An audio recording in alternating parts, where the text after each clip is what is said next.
Hello and welcome to Truth is Freedom. I'm Dennis Cummins, the pastor of Experience Church, and today we are kicking back the face of darkness. Today I have Sharon Hanek, and she is the state coordinator for the Initiative 2081. This is kind of the reversal to what's going on with House Bill 5599 of abducting and destroying families. So welcome. Sharon, how you doing today? Thank you. Thank you for having me on the show, and let's tell the world what truth really is and not what the laws are telling us to do. Absolutely.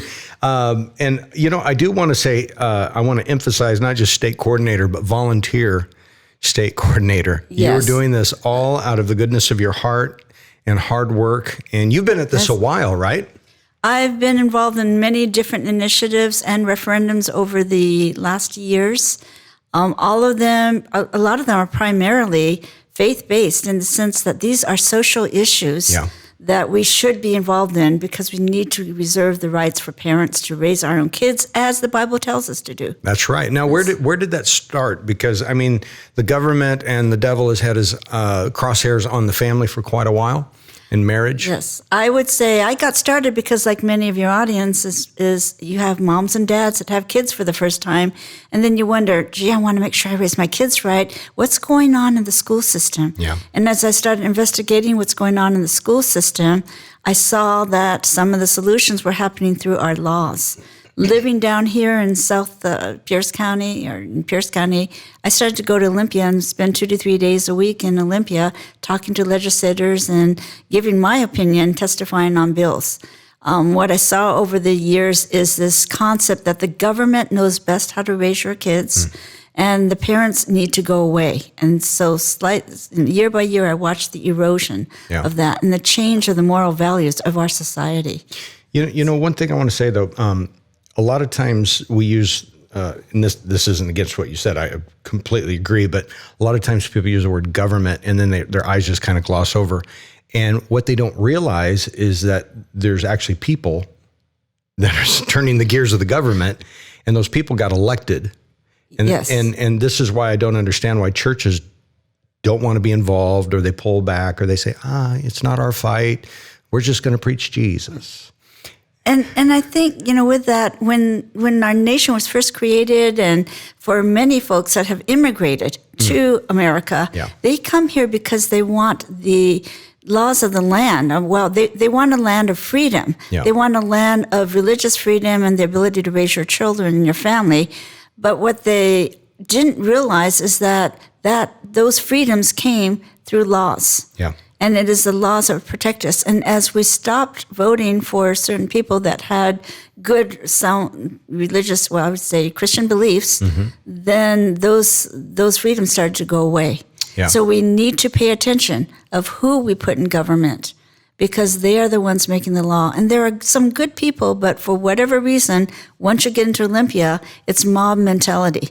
And so we have some good people that we look at them and say, why did you vote that way? How could you take away kids from the parents? But I don't know what else is going on. If it's money, there's other factors that affect a vote from a legislator. Yeah. And it's all happening against families. Yeah. Well, we didn't end up in this firestorm with House Bill 5599 overnight. This has been brewing for a long time. We can go back to civil unions and gay marriage. And I remember when gay marriage was put into law, I was in the pulpit preaching, and I said, mark this day, because this is the beginning of the death of the church as we know it in America. I don't know if that was the beginning, because I was also involved in domestic partnerships, which was in 2009. The gay marriage law was 2012. But when I was out there trying to get signatures for the referendum to overturn gay marriage, I did hit a wall with many of the churches. Yeah. And they said, we don't want, it's politics. We don't want to get involved. We're going to lose our 501c3. A lot of those factors, which when you really looked at it, and I'm going to put my CPA hat on, you don't lose your 501c3. No. Just for doing that. So, especially with ballot measures, initiatives and referendums. Yeah. They're not people, and so you have a lot more leeway to voice your opinion, and you should voice your opinion, because that is how we lost our social values. In 2012, when they ran the gay marriage, part of that law was not about allowing gays to marry. It was about creating a law so that when they went into the kindergarten class and they said, Heather has 2 mommies, and offered that book, If a parent disagreed, they were told, no, this is the law of the land now. Yeah. You must accept it. So it was creating a whole moral atmosphere just by that one law. Well, the reason is never the motive behind it, right? Right. And so there's always another motive, because when they pass a bill, it's to pass the next bill, to pass the next bill. Exactly. And you've been in the trenches for a long time.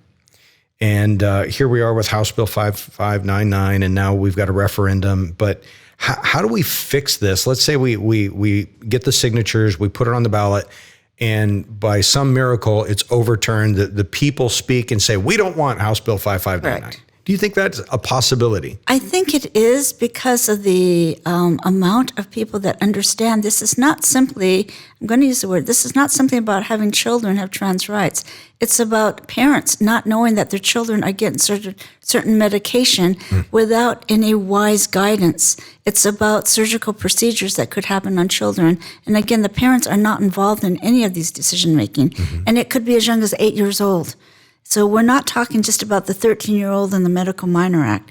This law goes down and reaches to younger kids as well. Yeah, let me flip this, because, I was involved years ago in youth ministry, and we would take kids in our custody. Parents would give us permission slips. We'd take them on a trip. Can you imagine the fallout if I had their child have a surgery without their permission? Right? Yes. With the lawsuits that would encompass. But here, when you send your child to a state institution, a state-operated, funded institution, suddenly the state says that they have more rights than the family does. And I just saw a headline in California where they say that parental abuse includes not affirming your she, him, her, he, the name, the pronouns. And so it's really the thought police as well.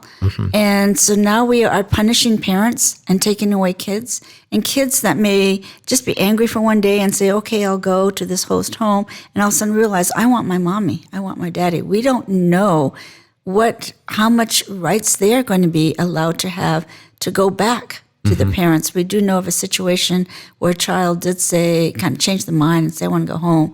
And it took still a lot of whiles, and that's under the old laws. Yeah, the old law. Because we know kids always change their mind. I mean, anybody that's raised a child, come on, how many times has their children thought mom and dad was stupid, didn't know what they were talking about?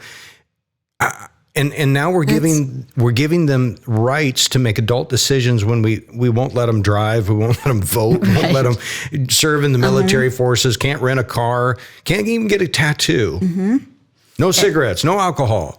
Yes, no, there's this 180-degree difference on some of these laws. They don't have the ability to think through their consequences on certain things, but yet they can make this decision unilaterally as a 13-year-old. And it's because there's the agenda that is driving this, that is absolutely from the bowels of hell. I would agree, yes. So and I love the fact that, the gates of hell shall not prevail against the church. But the church, what I see is the church is seceding. They're giving up their authority willfully. Yes. Through silence. By their silence, they have allowed all of this to happen. And again, it didn't happen overnight. There was a law in 2019. It was pre-COVID, right before COVID happened. So I don't know if it's 2019 or 20, that said that the insurance companies no longer have to notify the parents of any procedure done for their 13-year-olds and up. And so parents are getting a bill for something with all the procedures redacted. And they call the hospital and say, well, what did my child do? And they're saying, I can't tell you. Wow. So that's one of the precursors to all of this concept of making medical minors and making the 13-year-old create their own portal into the hospital system so that the parents will not be able to see any of the records. Wow. All of that happened, and it's kind of a step by step. And then they have the insurance companies that say that they have to cover all abortions and all gender affirming services with no age restrictions. That happened in one of the COVID years, 2019, 20, or 21. So once those laws passed, it made it conducive for this law here, 5599, to come into place, because now they're saying that all these medical services can be offered and the parents will not have to know about it. In fact, they created a conduit by having the state pay for it, most likely it'll be covered by AppleCare or some other state-run. Yeah, taxpayers, exactly. You're paying for it. Yeah, exactly. So obviously you're working to get out front the Initiative 2081. That's the flip side of what we're doing. A referendum is a mechanism so that we stop a bad law. Like 5599. 5599. So in this case, referendum 101 is stopping 5599. It takes it so that brings it to another vote of the people, and hopefully everyone will remember in November to reject it, because it's as if you get your first chance to vote on it. However, that's just a stopgap. It stops a bad law, which this one is having host homes, having, if your child is gender-affirming services and abortions. But the concept of host homes, the concept of having a child have this opportunity to make their own medical decisions, that still exists. And we cannot change that with a referendum, but the concept of an initiative is creating new law. In this case, Initiative 2081 is creating a new law, and that new law adds more rights and notifications for parents. So not only does it reaffirm the right to be able to look at curriculum, to get access to records, such as medical records, truancy records, attendance records, IEP plans, things that sometimes parents have a hard time getting a hold of. This, again, continues and creates a quick pathway to get those. It also says that parents need to be notified if the child leaves campus. Okay. That's our pushback. If your child leaves campus, then parents must know, including the concept of host homes. So if your child is put in a host home, this initiative will then require the school to notify the parents. It goes further with a notification for sexual health education, but it adds in, if you have anything that's controversial, whether it's sexual, moral, religious, that the parents must be notified in advance so the child can opt out. Mm-hmm. It includes not just curriculum, but surveys, questionnaires. A lot of times we're even seeing classroom assignments that have objectionable, or maybe reading material, your language arts books. So what this does is gives the parents the right to know ahead of time what might be introduced in the child's mind so that they can opt out. And that's what the initiative does. Shannon, it would baffle me what parent wouldn't agree with signing something like this. Yes, and actually a lot of parents do agree because this is not controversial. We're not just attacking it. It's everything about what's going into a child's mind. It could be their math book. Yep. It could be their science book. It could be their history book. What kind of history are they learning? Those are all things that this initiative will open the doors so that parents will have the right to see this. So bringing accountability to the state, mm-hmm. to the public institutions, because we know that the teachers union has been weaponized by the rainbow religion. The cult, I call it the state cult. And so, when we have amazing teachers in teaching in our schools, but they are under assault as well, just to have traditional family values. Well, we have teachers in schools that might make a mistake and call the child by the wrong pronoun, right. or might make a mistake and call the child by the wrong name in front of the parents. And it is the teacher that has gotten into trouble. So over the past few years, Pacific Justice Institute has been wonderful in coming to defend these teachers and helping them maintain their job. And the only thing they did wrong was use the wrong pronoun. Shannon, I have 3 boys. I call them by the wrong name all the time. Yes. Including the dog's name, too. Our dog. So, I mean, it's silly what we put on people and the responsibilities that we've taken away from people and put on other people. And so I think, what we're just trying to do is just put sanity back into the family unit.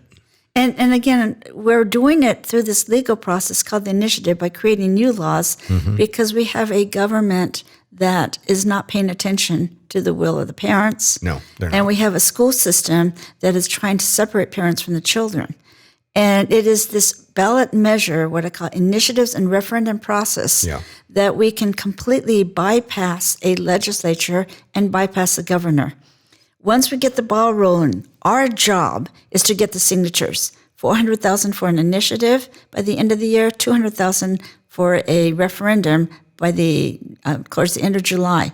Once we get that done, nothing can stop this. It goes to the ballot box, we vote on it. No legislator can stop it, no attorney general can change it, and no governor can veto it. Mm-hmm. So that's kind of, some people say, well, it's going to be vetoed. No, this is the process where we bypass all of that. It's strictly by the people and the will of the people, and we can win on this once we wake up and help the process get going. Yeah, so 400,000 signatures by the end of the year? Or December 29th for the initiative. Right. 200,000 by July 22nd. For the referendum. For the referendum. 559. Yeah. All right. And so how, if they want to get behind this, support it, be a part of it, where do they go? How do they get more information? For the referendum, because these are legally two separate sponsored organizations, the referendum is reject5599.com. The referendum is run by mommies. Mm-hmm. And so we're very grateful. God has blessed us with the money so that we could actually pay for the printing so far. But in order to continue printing and to be able to get the gas on our cars for the distribution and the other things needed, we really could use help from everyone. You have to be a U.S. citizen to help, but it can come from anywhere in the nation. And that would be, you can go to the website and you can get the address, or you can donate online at reject5599.com. Okay. The Parent Right Initiative is sponsored by Let's Go Washington. Let's Go Washington did 11 initiatives last year. This year they're down, I believe they're going to end up with 5 this year, including a police pursuit. Right now, the ones that they're offering and that's ready to go is the Parent Right. And so it's great to just do both. You one on one side, one on the other side, and have people sign both and get that out of the way. And then in a couple of weeks, we're going to be coming out with more Let's Go Washington initiatives that will, again, use the initiative process to create new good laws that I think will help the people in their pocketbooks and in their safety. Oh, that's wonderful. Well, thank you. Thank you for your work, your tenacity, your willingness to stand in the gap when other people wouldn't. But I want you to know that Experience Church is with you, and we're standing not behind you, but we're with you.